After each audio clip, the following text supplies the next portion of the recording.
T'es-tu déjà senti comme si ta maison te criait dessus? Tu regardes autour de toi et tu vois des tas de choses entassées dans chaque coin. Des tiroirs qui ne ferment plus. Des vêtements que tu ne portes plus. Des papiers dont tu ne te souviens même plus pourquoi tu les as gardés. Et le pire, tu sens que le désordre commence à te voler ta paix, et même ton énergie. Si tu as plus de 50 ans, tu sais de quoi je parle. Car ce n'est pas juste du désordre. C'est un poids émotionnel.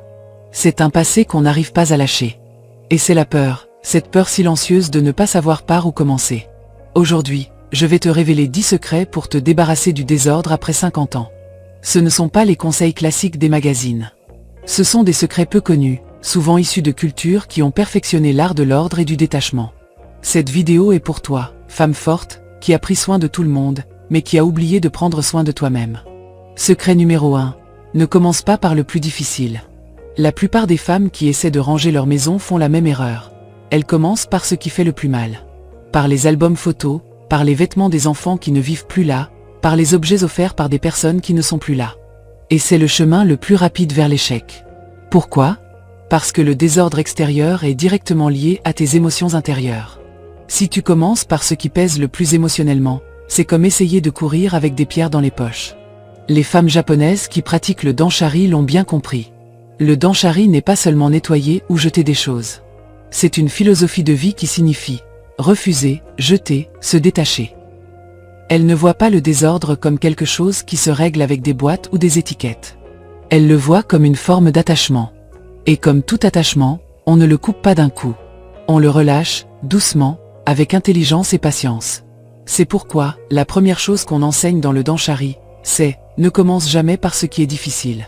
Commence par ce qui ne te fait pas mal ». Que signifie cela dans ton quotidien? Cela signifie ouvrir ce tiroir plein de stylos qui n'écrivent plus.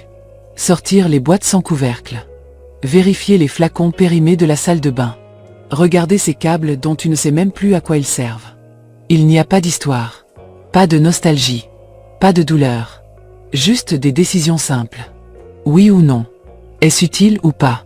Cet acte si simple a un pouvoir immense, il brise l'inertie émotionnelle. Car le plus difficile, ce n'est pas de jeter. Le plus difficile, c'est de commencer. Et quand tu commences par ce qui est facile, quelque chose change dans ton cerveau. Un circuit d'action s'active.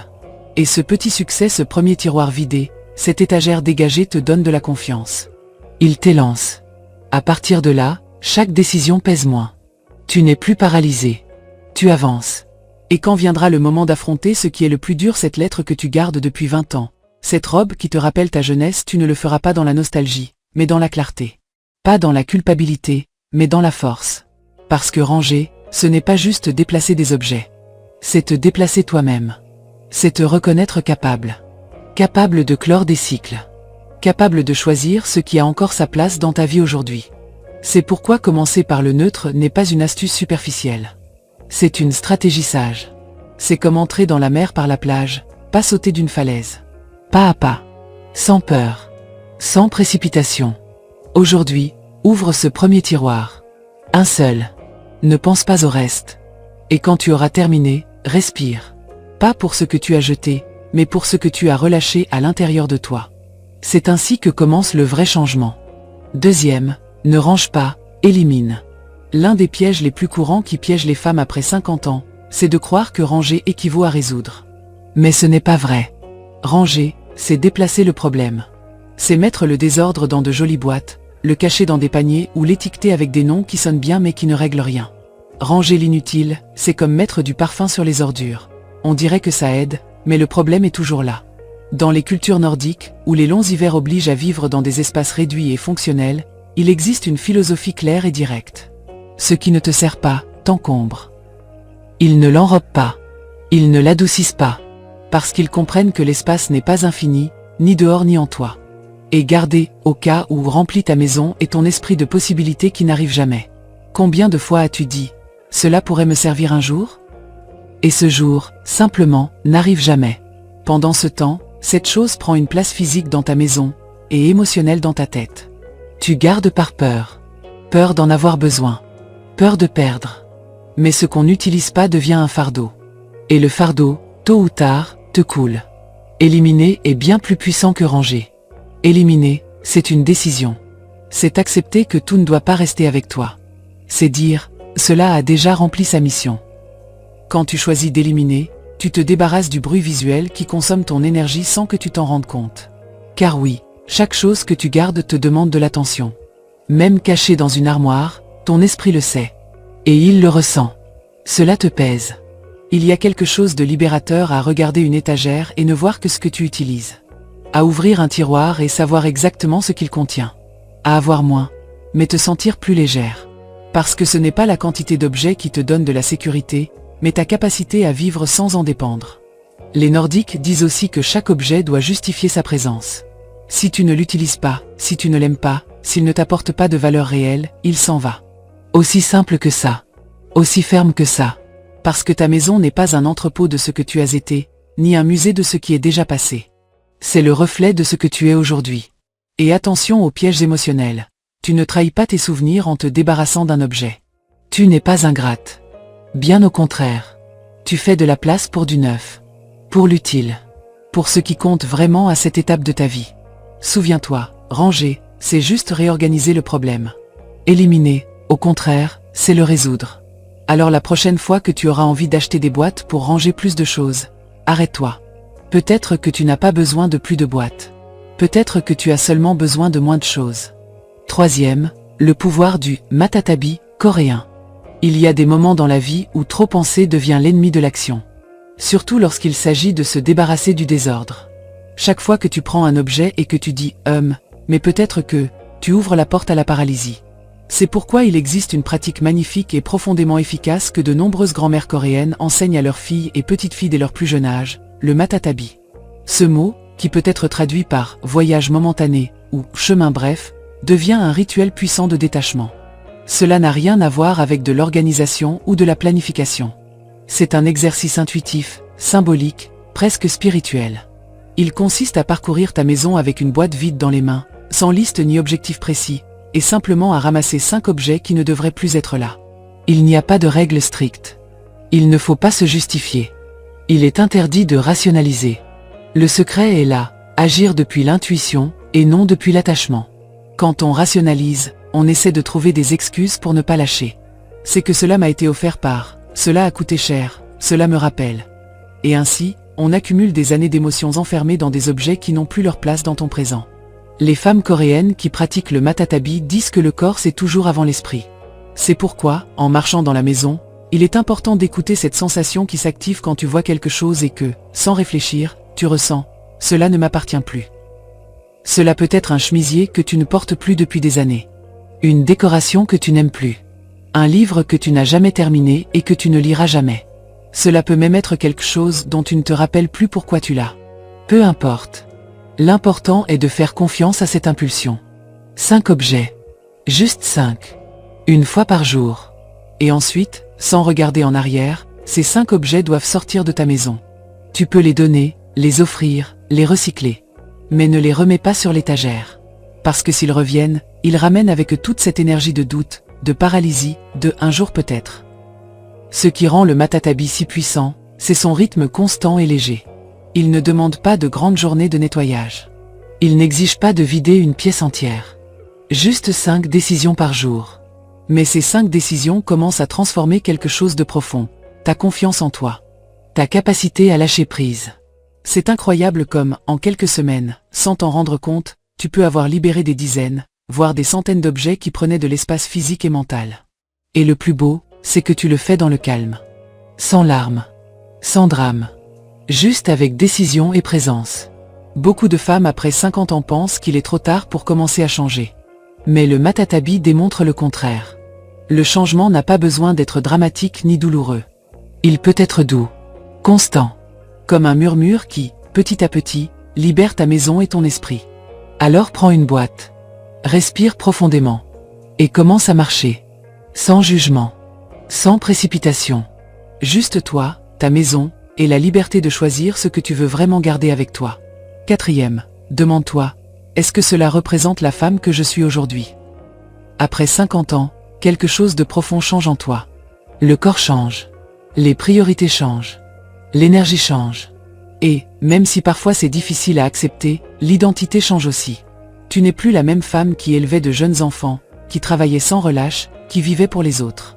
Tu as survécu à des pertes, tu as acquis de l'expérience, tu as appris ce qui compte vraiment. Et pourtant, très souvent, ta maison continue de raconter l'histoire de quelqu'un que tu n'es plus. C'est pour cela que ce secret est si puissant. Avant de garder quelque chose, ou avant de continuer à vivre entouré d'objets qui prennent de la place, demande-toi sincèrement, est-ce que cela représente la femme que je suis aujourd'hui? Pas celle que j'étais. Pas celle que les autres attendent. Celle que tu es maintenant. Celle qui a vécu, souffert, ri, vieilli, et qui tient toujours debout. Regarde cette robe serrée qui ne te va plus. Est-ce qu'elle représente celle que tu es aujourd'hui ou celle que tu étais il y a 20 ans? Regarde cette vaisselle en porcelaine que tu n'utilises jamais. Est-ce vraiment ton style ou tu la gardes simplement parce que c'était un cadeau de mariage? Regarde ces livres de développement personnel que tu as achetés lors d'une crise. Est-ce qu'ils te parlent encore ou as-tu déjà dépassé ce chapitre? Ce que tu possèdes chez toi devrait refléter l'étape que tu vis maintenant, pas celle qui est déjà passée. Si tu continues à t'entourer d'objets appartenant à une ancienne version de toi-même, tu envoies un message silencieux mais puissant à ton subconscient. J'ai peur d'avancer. Et cela, sans t'en rendre compte, te bloque. Il y a des femmes qui gardent leurs talons les plus hauts dans leur placard, même si elles ne les portent plus depuis des années. Pas parce qu'elles comptent les remettre, mais parce qu'elles croient que s'en débarrasser serait comme admettre qu'elles ont changé. Comme si changer était négatif. Mais ce ne l'est pas. Changer, c'est évoluer. Changer, c'est acquérir de la sagesse. Changer, c'est grandir. Quand tu laisses partir les objets qui ne représentent plus celle que tu es, tu ne renies pas ton passé. Tu lui rends hommage, puis tu le libères avec amour. Tu lui dis, merci pour ce que tu as été, mais tu ne me sers plus pour ce dont j'ai besoin aujourd'hui. De la même manière que tu te débarrasses d'un vêtement qui ne te va plus, tu peux aussi lâcher des rôles, des attentes, des anciennes versions de toi-même. Et ce n'est pas une question d'esthétique. C'est une question de vérité. Ta maison est une extension de toi. Te reflète-t-elle? Te contient-elle? T'accompagne-t-elle dans cette nouvelle étape? Si ce n'est pas le cas, quelque chose doit changer. Car ton foyer peut être un sanctuaire ou une cage. Fais le test. Prends un objet et regarde-le avec les yeux que tu as aujourd'hui. Demande-toi sans peur, est-ce que cela me représente encore? Si la réponse est non, laisse-le partir. Libère-toi. Car lorsque tu t'entoures uniquement de ce qui résonne avec la personne que tu es maintenant, tout devient plus fluide, ton énergie, ta clarté, ta paix intérieure. Et ainsi, peu à peu, ta maison commence à parler ton langage actuel. Un langage plus simple, plus honnête, plus à toi. Un langage qui ne crie plus, voilà qui j'étais, mais qui murmure calmement, voilà qui je suis maintenant. 5e secret, utilise la méthode de la ligne invisible. Imagine un instant que demain, tu devais déménager. Pas par choix, mais par nécessité. Dans une maison plus petite. Avec moins d'espace. Avec seulement l'essentiel. Que emporterais-tu avec toi? Quels objets seraient si importants, si tiennent à cœur, si indispensables, qu'ils mériteraient de faire partie de cette nouvelle étape de ta vie? C'est le cœur de la méthode de la ligne invisible, une pratique que j'ai apprise d'une femme scandinave qui, après être devenue veuve et avoir vu ses enfants devenir indépendants, a décidé de réduire sa vie à l'essentiel. Elle m'a dit, quand j'ai tout perdu, je me suis rendu compte que presque rien n'était vraiment nécessaire. Alors, chaque fois qu'elle avait un doute sur un objet, elle traçait mentalement une frontière imaginaire entre sa vie actuelle et sa vie future. Une ligne claire, symbolique, ferme. Et elle se demandait, est-ce que ceci traverserait avec moi de l'autre côté? Cette ligne n'est pas physique. Elle est émotionnelle. Elle est existentielle. Elle représente une nouvelle étape. Une vie plus légère. Une version plus consciente de toi-même. Ce qui traverse cette ligne avec toi doit avoir du sens, de la valeur, une fonction ou de la beauté. Cela ne peut pas être un fardeau. Cela ne peut pas être seulement une excuse pour ne pas lâcher prise. Pense à ce meuble qui prend la moitié du salon et que tu n'utilises plus. À ce service à thé qu'on t'a offert il y a 30 ans mais que tu n'as jamais ouvert. À ces vêtements qui pendent encore au cas où tu perdes du poids.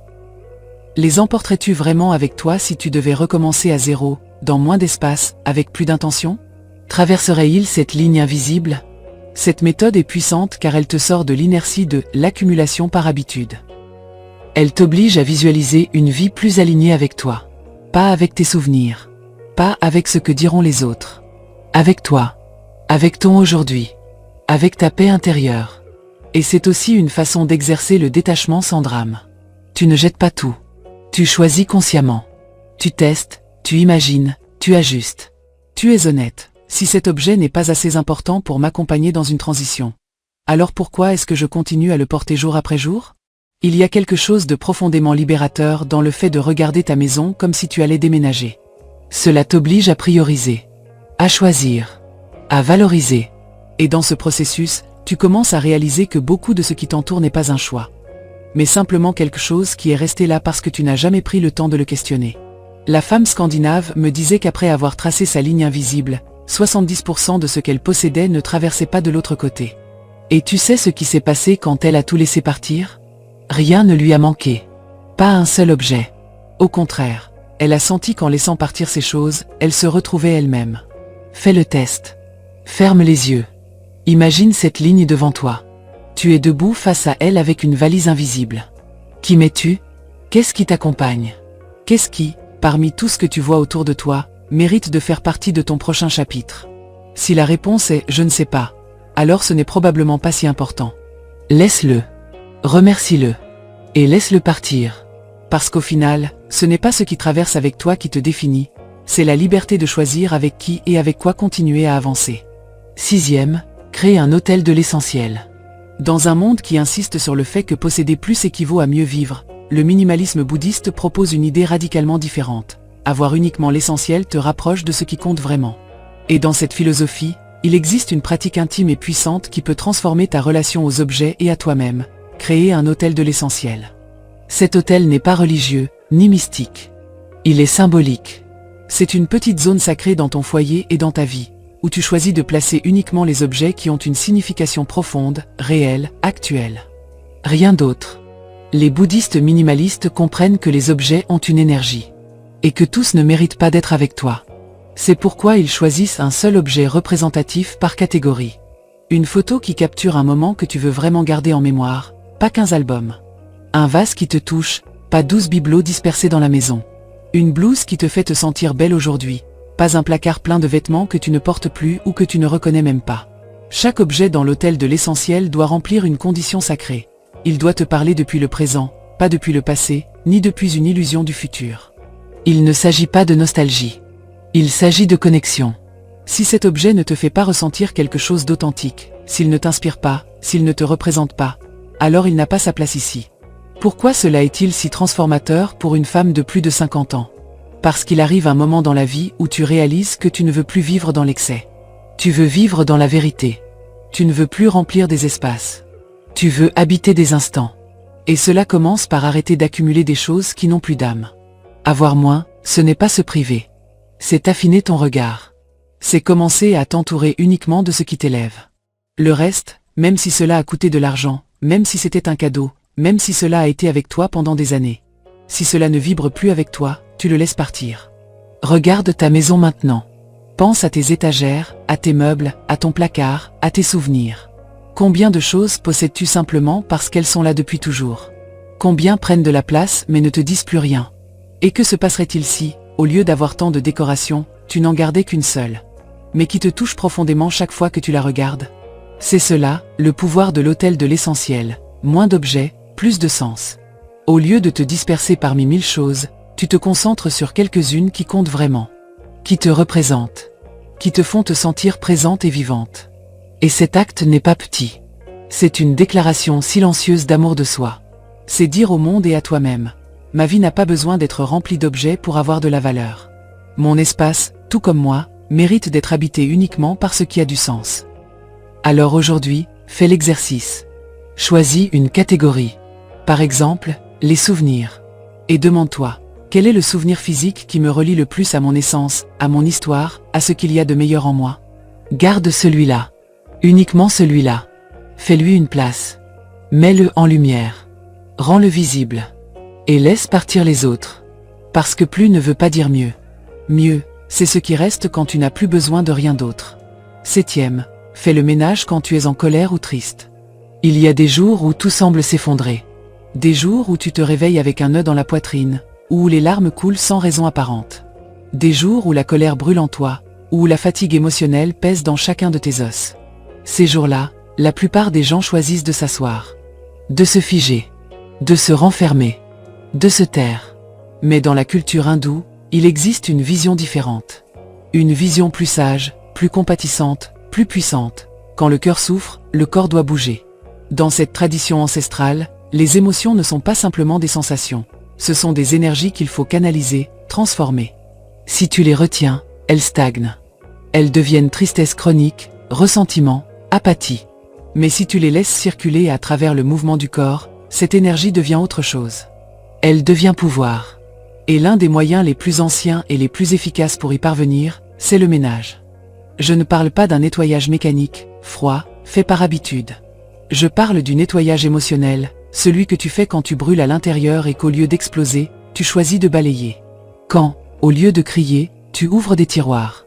Quand, au lieu d'abandonner, tu te lèves, tu prends un chiffon ou un sac, et tu commences à trier, frotter, jeter. Tu sais pourquoi c'est si puissant? Parce que le désordre aussi a de la mémoire. Les espaces retiennent de l'énergie.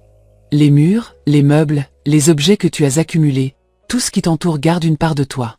Et quand tu traverses un moment difficile, une dispute, une perte, une déception, une transition, cette douleur reste suspendue dans l'air, si tu ne la nettoies pas. La culture hindoue enseigne que le foyer a aussi besoin d'une purification émotionnelle, et que les moments de crise sont, en réalité, des occasions idéales pour ce nettoyage profond. Parce que quand tu es en colère ou triste, tu es ouverte. Tu es vulnérable, oui, mais aussi prête à lâcher prise. Et voici la clé, nettoyer avec colère ou avec tristesse n'est pas un acte de déni, mais de transformation. Chaque chiffon que tu passes, chaque objet que tu élimines, chaque tiroir que tu vides, c'est une façon de dire à l'univers « Je suis prête à changer. Je suis prête à laisser partir. » Parce que parfois, ton âme veut déjà guérir, mais ton corps a besoin de bouger pour la rattraper. Fais l'essai. À ce moment où tu sens que tu ne peux plus, lève-toi. Sans trop y penser. Sans maquillage, sans plan. Agis simplement. Prends un sac. Va dans un coin de ta maison qui t'agace, que tu trouves lourd, que tu n'as pas touché depuis longtemps. Commence par là.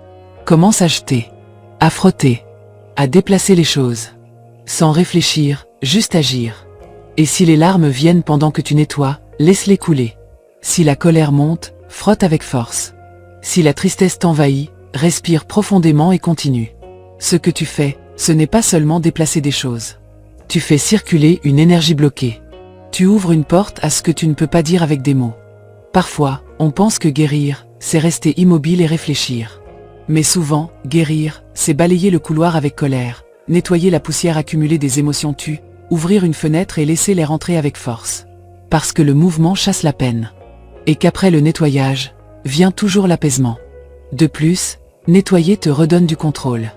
Dans ces moments où tout semble chaotique dans ta vie, le simple fait de nettoyer une table, de ranger une étagère, de jeter de vieux vêtements, te redonne du pouvoir. Le pouvoir de choisir, d'agir, de décider ce qui reste et ce qui part. Le monde peut être en désordre, mais ton coin, ton espace, ton foyer, non. Ça, c'est entre tes mains. Et avec chaque objet que tu jettes, c'est aussi une émotion qui s'en va. Chaque sac que tu sors, c'est un gramme de tristesse en moins que tu portais sans le savoir. Chaque meuble que tu nettoies, c'est une conversation intérieure avec toi-même. C'est ton corps qui te dit « Je suis là ». On n'est pas brisé. On peut recommencer. C'est pourquoi, la prochaine fois que tu ressens une douleur sans nom, ou une colère que tu ne sais pas comment libérer, ne t'assieds pas pour souffrir en silence. Lève-toi et nettoie. Pas parce que l'ordre extérieur est tout, mais parce qu'il est le premier pas vers l'ordre intérieur. Parce que quand tu nettoies avec émotion, tu ne rends pas seulement ta maison plus légère, tu te rends toi-même plus libre. Et cela, chère femme, ce n'est pas du ménage. C'est de l'alchimie. 8e, offre avec intention. Dans de nombreuses cultures occidentales, donner quelque chose que l'on n'utilise plus s'accompagne de culpabilité ou de honte. On a l'impression de perdre de la valeur, qu'on se débarrasse de choses utiles, ou même qu'on devrait les garder au cas où. Mais dans certaines communautés africaines, le regard est complètement différent. Là-bas, il ne s'agit pas de donner ce qui reste. Il s'agit de donner ce qui peut servir plus à un autre qu'à toi. C'est une philosophie qui élève l'acte de donner à un niveau plus profond, une forme de bénédiction consciente. Dans ces communautés, il existe une règle silencieuse que tous connaissent. Si tu n'as pas utilisé quelque chose depuis plus d'1 an, alors cela ne t'appartient plus. Et non parce que tu l'as perdu, mais parce que l'univers, la vie même te montre que cet objet a terminé son cycle avec toi, et qu'il est prêt à remplir un nouveau rôle dans les mains de quelqu'un d'autre. Tu te rends compte de la puissance de cette approche? Ce n'est pas un acte de perte. C'est un acte de remerciement. Donner avec intention, c'est dire Cet objet n'a plus de sens dans ma vie, mais il a encore de la vie. Il mérite de continuer à être utile. Il mérite d'être précieux dans un autre foyer, entre d'autres mains. Beaucoup de femmes conservent des choses en croyant que cela les rend prêtes, en sécurité, complètes. Mais ce que l'on n'utilise pas, ce que l'on ne touche pas, ce que l'on ne regarde pas avec tendresse, pourri dans un coin, devient un poids, de la poussière, un obstacle. En revanche, lorsque tu offres quelque chose depuis le cœur, depuis une intention profonde de bénir avec ce qui te reste, quelque chose change en toi. Tu ne retiens plus, tu libères. Tu n'accumules plus, tu fais confiance. Car quand tu donnes avec intention, tu ouvres aussi un espace pour que du neuf puisse entrer. Et il ne s'agit pas de donner des objets moches ou cassés. Il s'agit de donner avec dignité, amour et respect. Ce sac à main que tu n'utilises plus mais qui est encore en bon état. Ce manteau qui ne te va plus mais peut réchauffer quelqu'un cet hiver. Cette vaisselle rangée, pour une occasion spéciale, qui n'arrive jamais. Pourquoi ne pas faire de aujourd'hui cette occasion, à une autre table? Dans ces communautés africaines, on enseigne aussi à offrir en regardant dans les yeux. Pas simplement remettre le bien, mais transmettre le souhait que ce qui t'a été utile serve aussi à la personne qui le reçoit. Ce petit geste transforme un acte ordinaire en rituel d'amour et d'humanité. Et peut-être le plus important, cela libère qui donne. Car en te départissant avec intention, tu ne vides pas seulement une étagère, tu nettoies une émotion. Tu dis, ce n'est plus ce qui me définit. Ce n'est plus ce qui me sert. Cela peut avoir une vie plus belle ailleurs. Et cela te rend plus légère, plus généreuse, plus alignée avec l'essentiel. Nous vivons entourés de plus que ce dont nous avons besoin. Parfois, on croit ne pas avoir assez, mais si l'on observe attentivement, on réalise souvent que nous avons trop de l'inutile et trop peu de l'essentiel. Donner avec intention t'aide à remettre l'équilibre, à transformer l'excès en geste, l'objet oublié en opportunité pour un autre. Fais l'essai, prends aujourd'hui un sac ou une boîte. Ne la remplis pas avec ce qui est cassé ou sale, mais avec ce qui est encore utile, mais plus pour toi. Offre ces choses une seconde vie. Remets-les non pas comme quelqu'un qui se débarrasse, mais comme quelqu'un qui laisse la vie circuler, maintenant, par d'autres mains. Car au fond, donner, ce n'est pas perdre quelque chose. C'est dire, merci pour ce que tu m'as apporté. Va maintenant apporter la même chose à quelqu'un d'autre. Cela, chère femme, n'est pas de la charité. C'est de la sagesse. Et c'est aussi de la liberté. 9e, le rituel du nettoyage à l'aube. Il y a quelque chose de sacré dans l'aube. Quelque chose qui n'a rien à voir avec l'heure sur l'horloge, mais tout avec la sensation d'un nouveau commencement. Le monde est encore silencieux. Les rues endormies. L'air frais. Tout semble en pause, comme si la vie attendait que tu décides d'ouvrir ce jour. Et c'est à ce moment presque invisible que les femmes vietnamiennes accomplissent l'un des rituels les plus puissants et oubliés, le nettoyage à l'aube. Ce rituel n'est pas simplement une pratique utile. C'est une manière de protéger et renouveler l'énergie de ton foyer avant que le soleil ne la scelle. Car, selon la sagesse traditionnelle vietnamienne, ce qui ne bouge pas avant le lever du soleil, se fixe. S'enracine. L'énergie stagnante, celle qui s'accumule dans les recoins oubliés, les objets mal placés, la poussière ancienne, le désordre émotionnel se mêle au jour si tu ne la nettoies pas à temps. C'est pour cela qu'elle nettoie à l'aube. Pas par obsession, pas par rigidité, mais par intuition, par connexion à la vie cyclique. Car l'aube est ce moment entre ce qui a été et ce qui va advenir. Et si tu nettoies à cette heure, si tu agis alors, tu peux changer la tonalité de ta journée entière. Imagine, tandis que le monde dort, tu choisis de ne pas rester emprisonné dans le poids d'hier.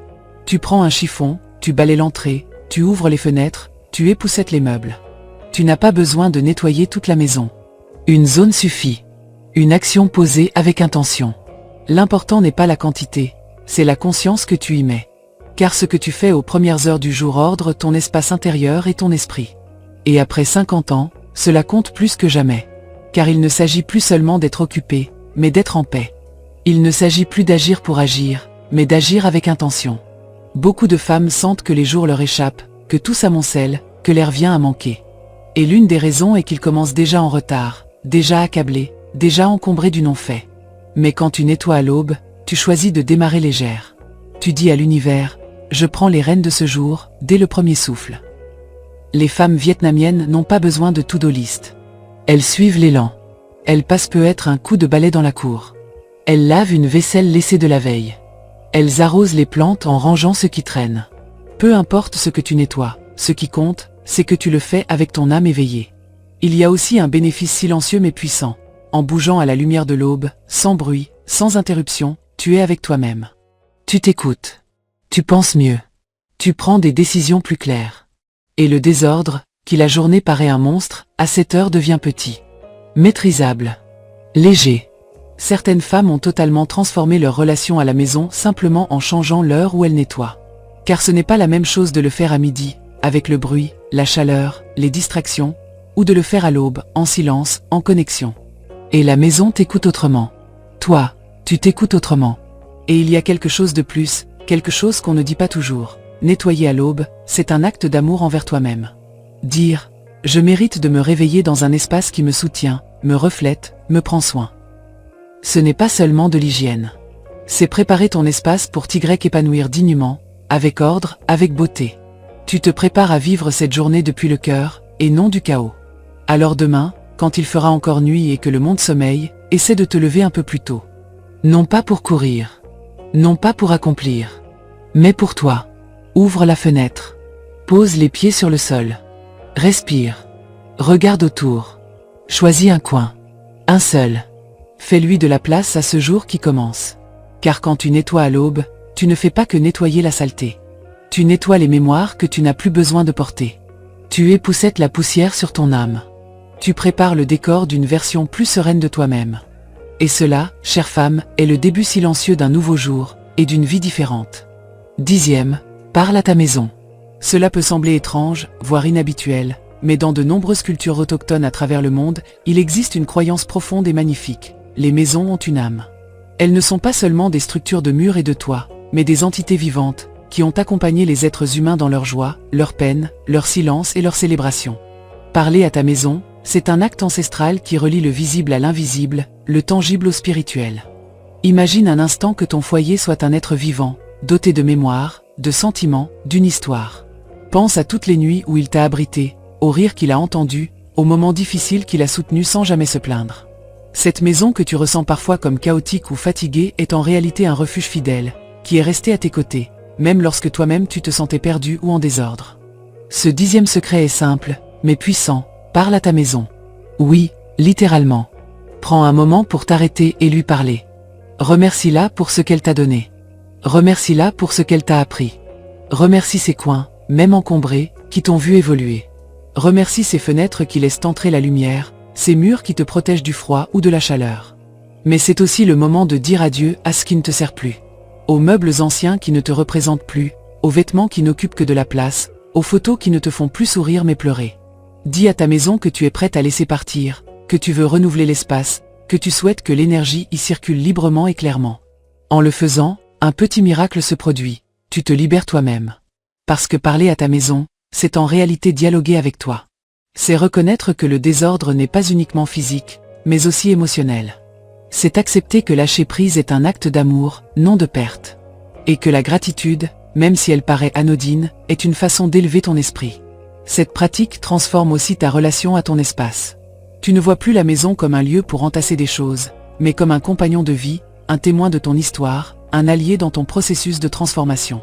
De plus, lorsque tu remercies, tu génères une énergie positive qui attire d'autres choses bonnes. C'est un cercle vertueux. Plus tu valorises et honores ton espace, plus tout devient léger et clair. Et cela a un impact non seulement sur ce que tu vois, mais sur ce que tu ressens, sur ta manière de penser, de vivre chaque jour. Pour beaucoup de femmes après 50 ans, ce simple rituel peut devenir un tournant.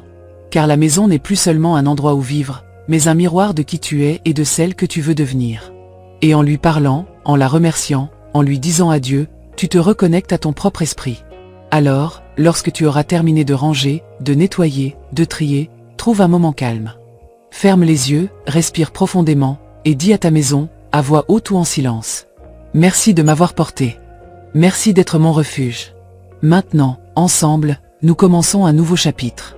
Et ressens comment, à cet instant, quelque chose en toi aussi se renouvelle. Car parler à ta maison, ce n'est pas juste un secret, c'est un acte de magie quotidienne. Tu ne te débarrasses pas de choses. Tu te retrouves.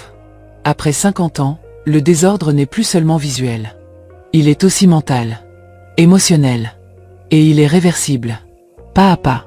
Objet par objet. Tu n'as pas besoin de plus d'espace. Tu as besoin de moins de poids.